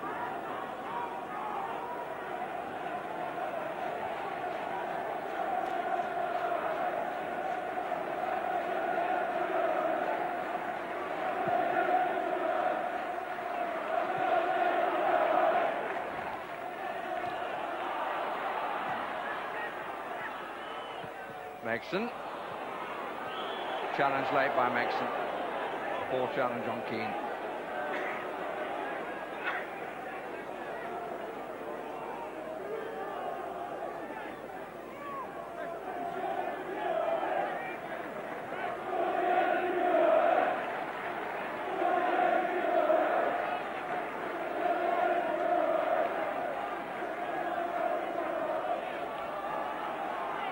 Giggs is centrally placed. Norwich move up. Up goes the linesman's flag. Ball finishes up in the net, but it doesn't matter.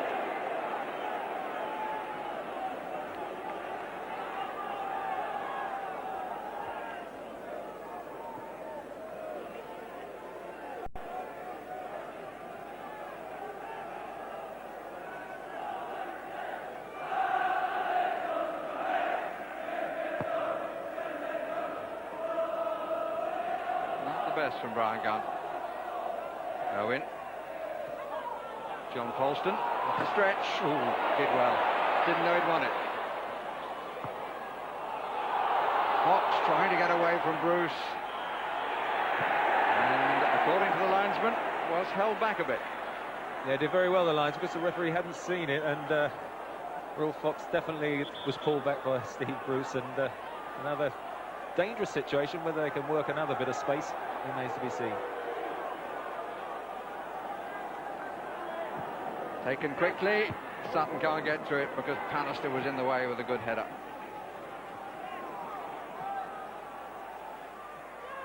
Culverhouse. Fox got himself in front of Bruce again, but couldn't keep it in. 20 minutes left. Still the team's divided by Roy Keane's goal, but it's a very different match now.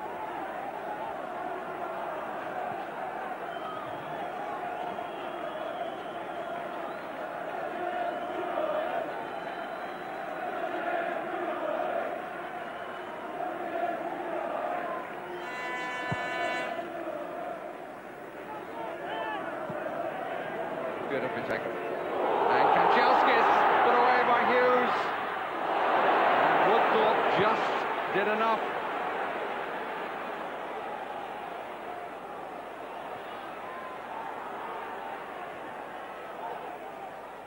Giggs, Newman, Culverhouse.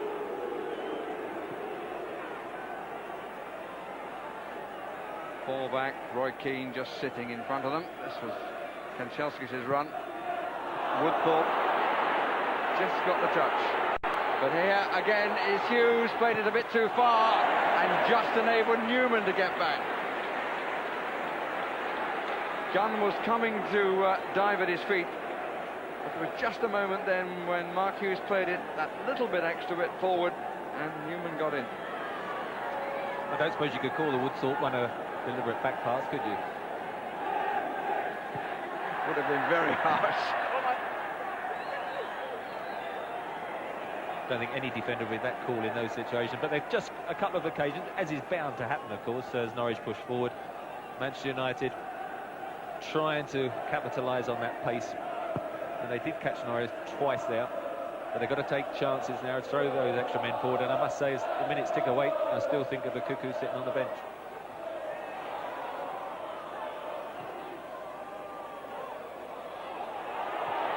Well, somebody's got to take charge. Woodthorpe did. Awkwardly by Pallister, but it was effective enough.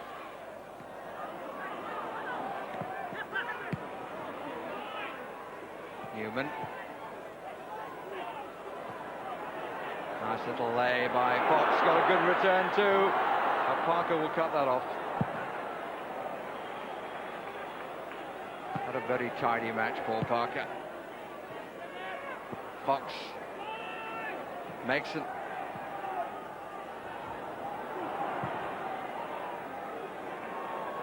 Not the most classy of clearances by England's Gary Pallister.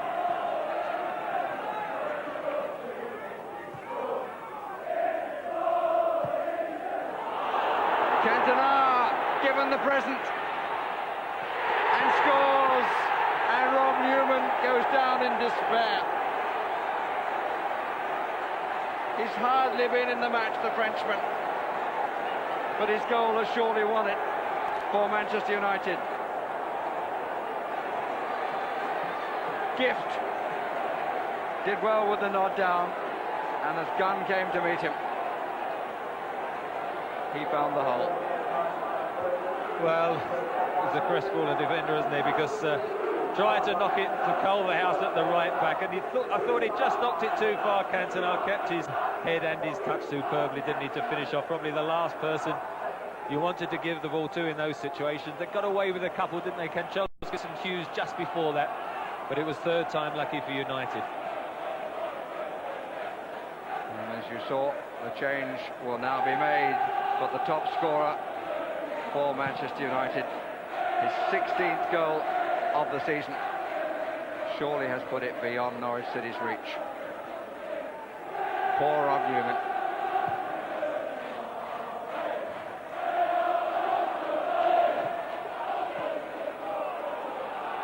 Sutton.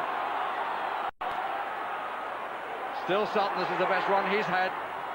And still, Goss is calling for it. It's slightly behind him. In fact, it's too far behind him.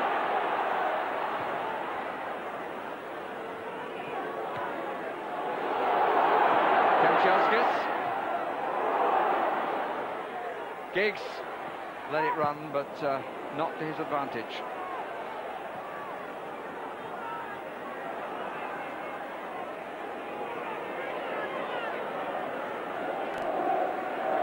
Cantona. Giggs is offside.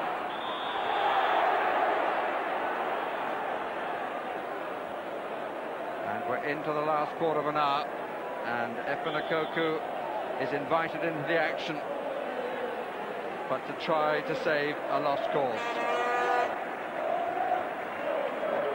Crook is the man who goes off. Well, it had to be one of the central midfielders, because Ruel Fox to go out wide on the right. I thought it might be Gary Megson, one of the older members, but probably assistant manager now. You can take that authority to stay on the pitch, can't he? And Ian Crook is the one who's taken off, but Ruel Fox, as expected, goes wide on the right. But at one goal, you think perhaps they might have got back into it now, but a Cuckoo going to find it very difficult to get 2 goals, I would have thought. Well, the Manchester United supporters think they're going back to Wembley.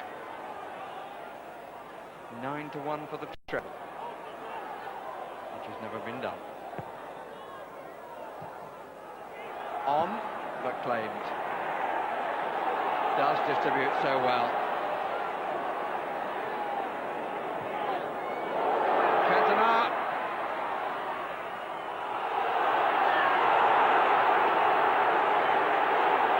And Brian Gunn very unhappy with Cantona. I don't think the Scotsman and the Frenchman are quite on the same wavelength here. Well, it was totally unnecessary. I could understand the frustration of Gunn because John Polston went down. As you can see, he's going to fall across him.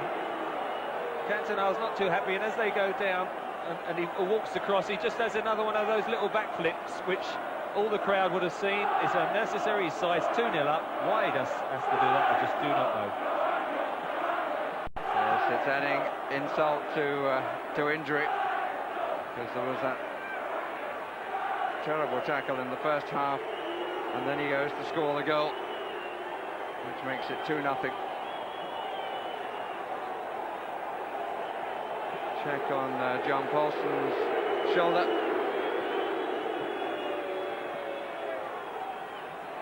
I think the shock of that big backflip did that to his hair, I think.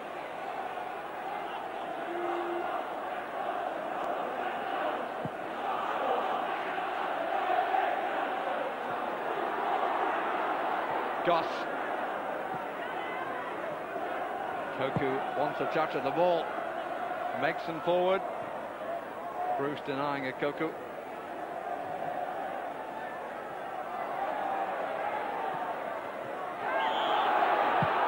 Free kick against Kanchelskis. He kicked the ball away. Yellow card.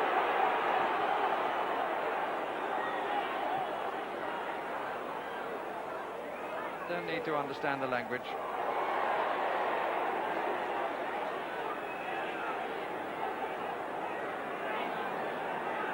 Thinking that Eric Cantona, probably along with Peter Beardsley, competing for Footballer of the Year, he won't have done himself too many favours today, are people watching this?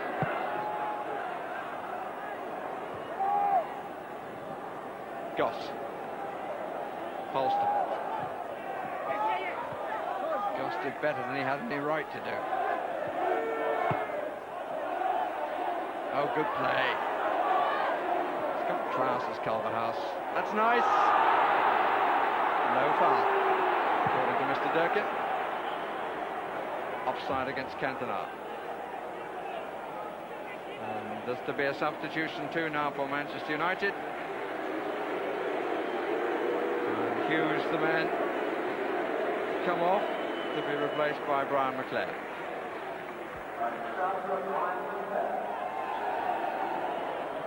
Because he scored the goal against Portsmouth in the week, and has done very well in recent games, coming on as sub and starting a game, so some might feel he was a bit unlucky to have missed out on the starting lineup, but they've got such a wealth of talent that probably Alex Ferguson felt, well, you deserve a few minutes at the end of this game, which they look as if they're cruising to now.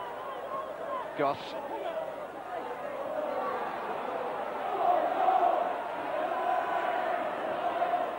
Fox. For waiting. And continues to do so. Koku. Delivered cross, but low and put away by Bruce.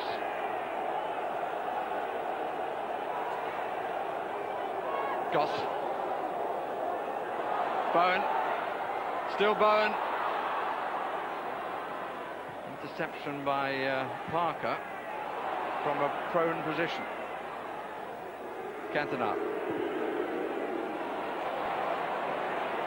Danger here for Norwich. Kanchelskis in possession. McClair outside. Poor delivery in by the Ukrainian. Goss. Norwich, to their credit, have not let the heads fall at all.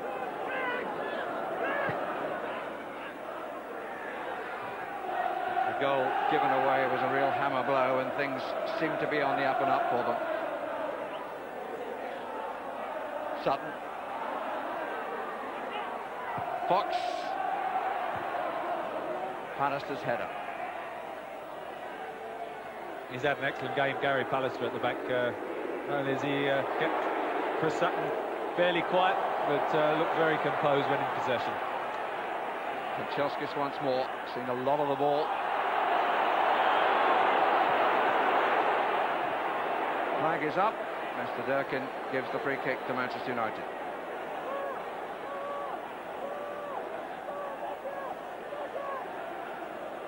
Taking his chance well, Kanchelskis, hasn't he, since Lee Sharp got his injury, and Giggs has gone back to the left-hand side, and Kanchelskis has had a run in the team.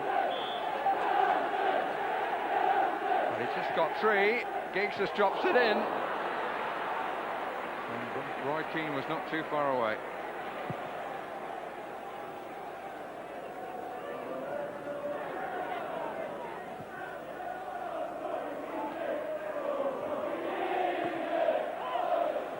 Manchester United supporters are not exactly doing their team the sort of honour that they in the game deserve.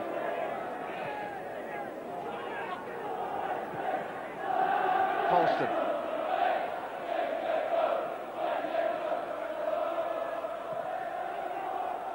Koku. Fox. This time he doesn't deliver from the wide position. Tackled by Newman. Kuku looks as if he's going to be released, doesn't he, for the African Cup. He could be playing for Nigeria in the World Cup in the summer.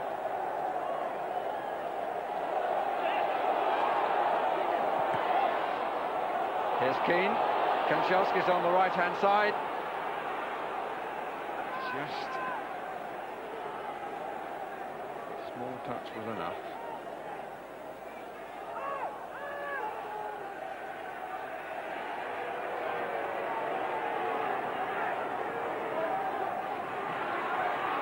Goss. Newman. Byrne. Koku makes the diagonal run. They're all waiting. Fox stayed back and gets the chance because of that. Lifted to a Koku. Good clearance. Giggs. The momentum really isn't there anymore. Well challenged by Newman. Referee had a quick word. Frenchman to Ukrainian. Frenchman moving for the return. Leclerc is up as well.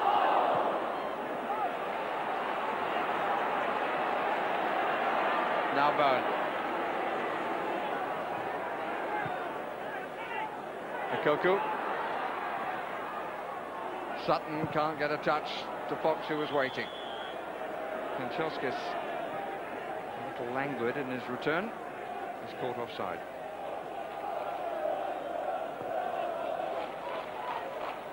Koku, good nod down. Bowen.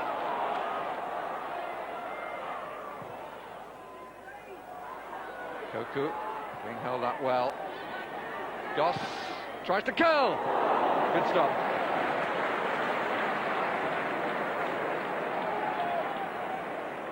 He's got a few goals this season, Jeremy Goss, only just coming back. Of course, the fitness played at my old club West Ham on Monday, and there always going to be Schmeichel's ball. Didn't quite have the power to beat him.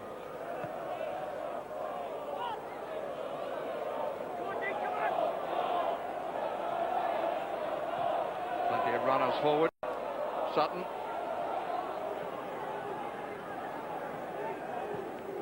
Into the last 5 minutes.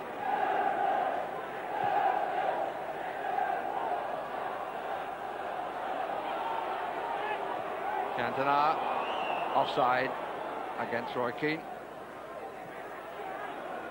And the players and supporters of Kidderminster will know that their hopes of joining Manchester United in the next round are still alive.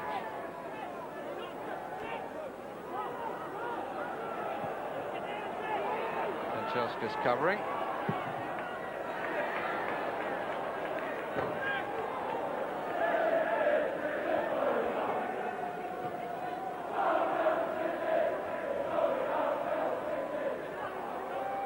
Woodthorpe.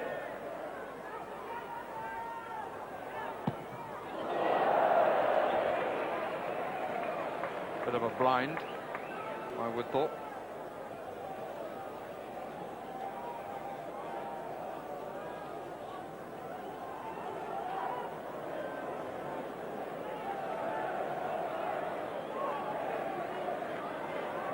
Norwich City supporters have to believe that their team can move up in the Championship to still keep alive hopes of going back into Europe via that route, but it's going to be very hard for them. And they did so well in their first journey to the continent.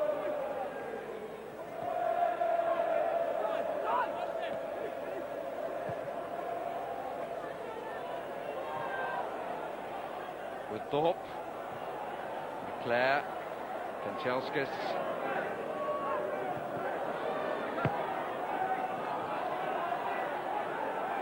Bowen, I think for me, has been the pick of the Norwich City side. Yeah, he helped make the difference, definitely, when they moved him into midfield, when they had that very good spell when it was still 1-0 and you thought they could get back into it, but that second disastrous goal locked it up as far as United were concerned. Next. Koku. Still a Koku. It's gone across too many legs.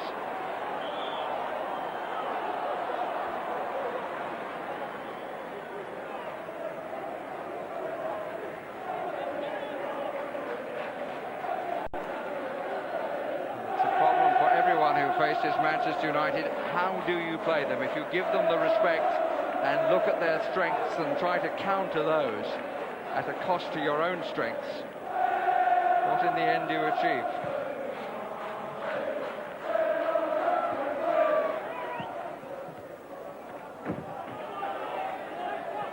I think it might be said, Trevor, I don't want to put you in a difficult position, but we've now seen Manchester United play in 2 FA Cup ties where that policy has been tried and failed.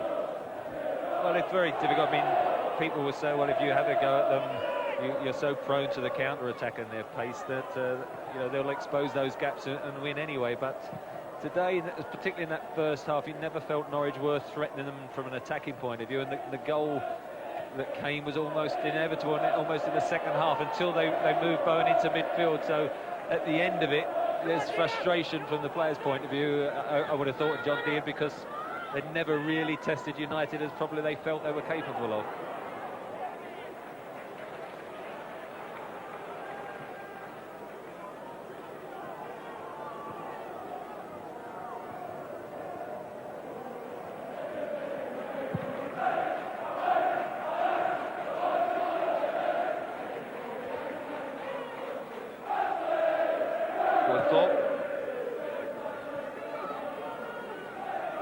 Sutton, Koku, good challenge by Pallister. Leclerc.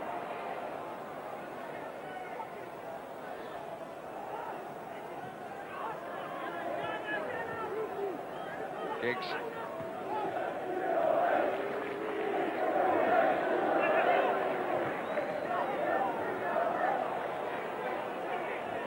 Norwich have condensed the space, pushing up.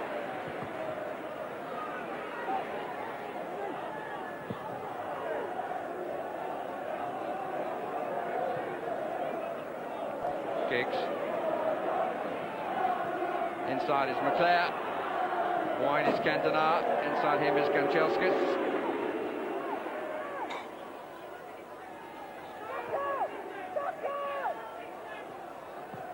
Parker formed the extra man. Here's Keane. Not a strike to match his early one. Scored the first goal in the 19th minute.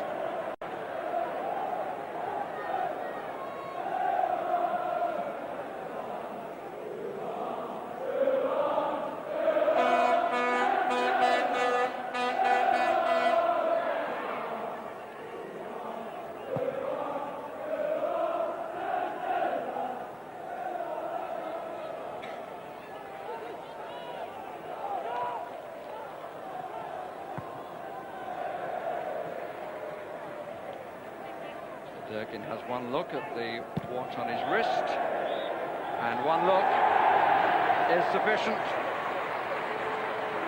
Eric Cantona with the killer goal, although some would argue that he should have long since left the pitch after Roy Keane had given Manchester United a 19th minute lead.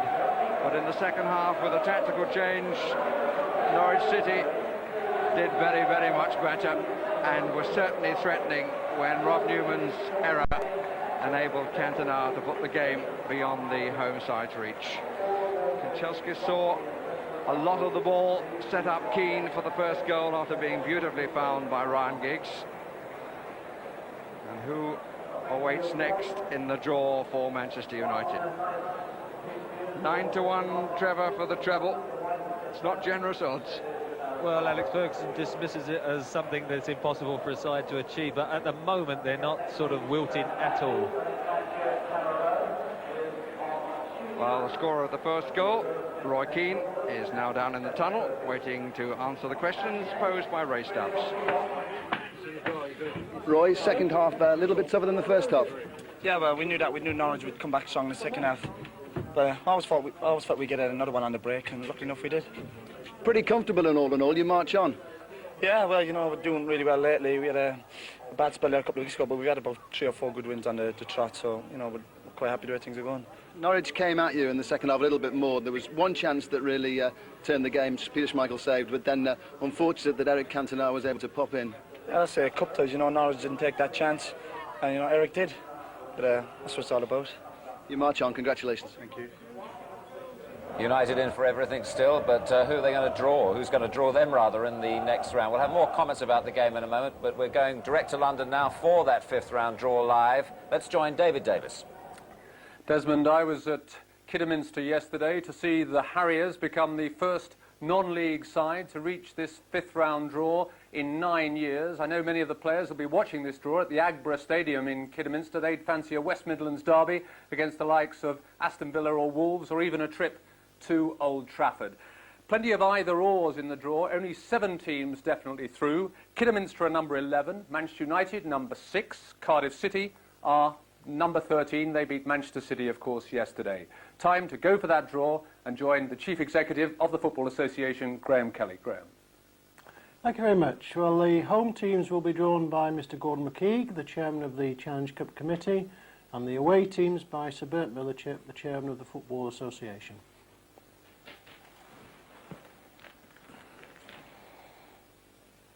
Number 13. Cardiff City. Number 3. We'll play Newcastle United or Luton Town.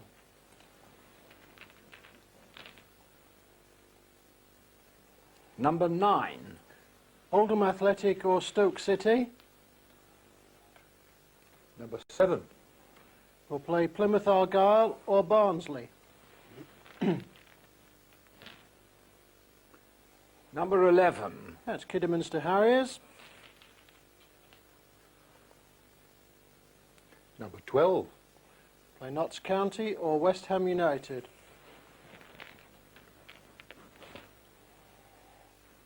Number 1. Wolverhampton Wanderers. Number 8. Play Ipswich Town.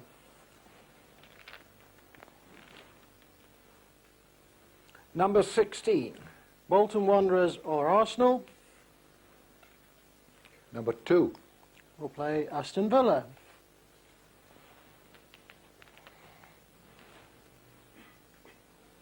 Number 15. Oxford United or Leeds United. Number 10. Play Chelsea or Sheffield Wednesday. Number 4. Wimbledon. Number 6. We'll play Manchester United.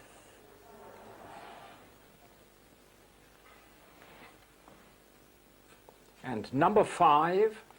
Stockport County or Bristol City. Number 14. We'll play Charlton Athletic or Blackburn Rovers. That concludes the draw. The ties will be played on the 19th, 20th and 21st of February. Well, not many smiles there at Carrow Road from the Manchester United players. I don't think they'll be too pleased with that draw at Wimbledon, or at least Wimbledon are always the team that most people, I think, prefer to avoid. Kidderminster Harriers against Notts County or West Ham, will they play that at the Agborough Stadium? That's the thing that immediately strikes you. And then Bolton Wanderers or Arsenal must settle their differences tomorrow. And of course then Aston Villa face the third away game of this FA Cup so far. That's the scene here at White. Their fans, to say the least. Liverpool were looking for a good start for their new manager. The commentary comes from Barry Davis. A bright, crisp afternoon at Carrow Road offers a tale of new beginnings.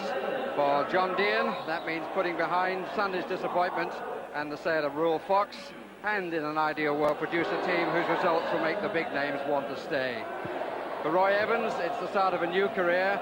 He's done everything else at Anfield from player onwards for the past 30 years, so he should be well prepared for the title boss. The main task to get everyone pulling in the same direction. And in his first team, he finds a place for a man whose career seemed to have come to an end under Graham Souness. Ronnie Whelan, back after injury, playing his first game since September. John Dean's team shows just one change from Sunday. Efan Okoku is in the starting lineup.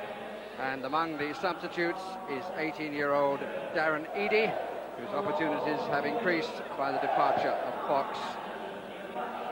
Evans welcomes back Wright and Dix, as well as Whelan, and finds a place for the 19-year-old from Dumfries, Dominic Matteo. Ruddock and Harkness are suspended, and Redknapp has joined the injured list. The referee is Mr. Gallagher from Banbury. Both teams in need of the victory. Here's McManaman, first touch for Clough. And Rob Jones is given the room to clear. John Barnes. Woodthorpe. Mark Wright has missed the last 4 games. Goss, good shot, and very, very confidently left by Bruce Grobbelaar. Goodness me, that was judgment in the extreme. Went to take off, looked up and saw it go over.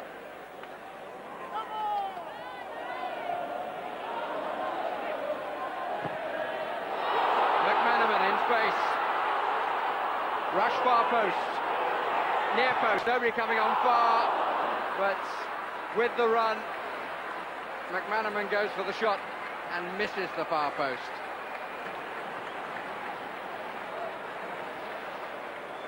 And a lot of room down this side. Watch the run for Rush, suddenly will appear there. There's nobody coming in on the far post.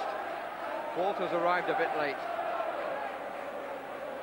He would need to have been on the express to get anywhere near to getting a touch from what was clearly a shot.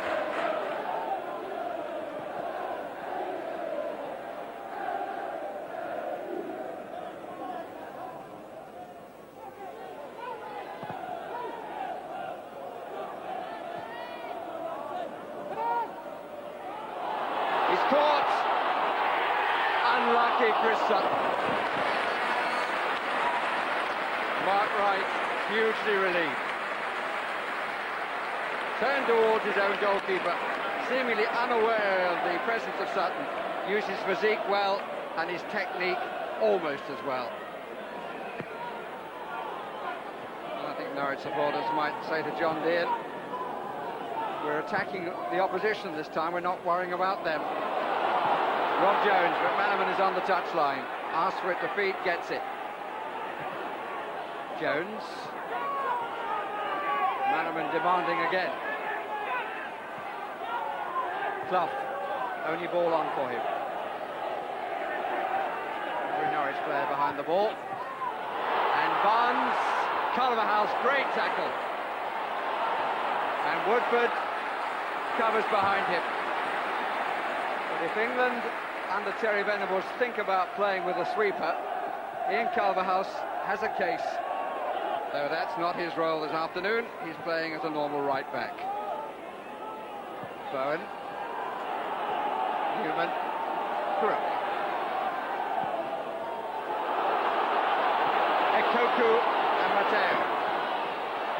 Good shoulder. Too close to the goalkeeper, and then in, yes, by Sutton. Poor goal from Liverpool's point of view, but a good one from Norwich. Physical challenge of Ikoku was too much for the young man from Dumfries.